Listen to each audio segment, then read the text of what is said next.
সুন্দরবনের ন্যাচারাল হরিণ, natural beauty spotted. ওই দেখো ওর মধ্যে অনেক হরিণ আছে স্যার, এখানে যেমন আছে ওর ওর মধ্যে হরিণ আছে। হ্যাঁ ওই দেখো হ্যাঁ দাঁড়িয়ে হ্যাঁ আছে। হ্যাঁ হ্যাঁ, তাই তো। এই বোটটা এরকম ভাবে তো, এরকম ভাবে তো। আস্তে আস্তে দূরে চলে যাচ্ছে। স্যার একটু জঙ্গলের মধ্যে তাকাবেন, জঙ্গলের মধ্যেও আছে। আমাদের দিকে ছবি আর এই দেখছে ওরা। জঙ্গলের মধ্যেকার ভিডিও ছবি কিন্তু দুটো ডিফারেন্স লাগে নেচারগত। সাধারণ অসাধারণ।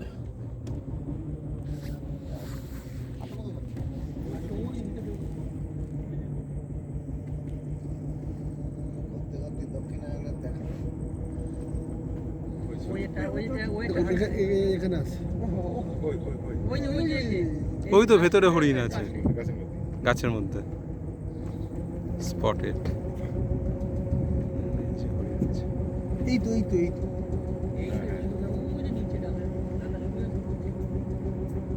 ওখানকার হরিণটার এখানকার হরিণটা ডিফারেন্স লাগবে ছবির ক্ষেত্রে, কারণ জঙ্গলের মধ্যে আছে এমন, একটা ফাঁকা জায়গা আছে এমন। সে তো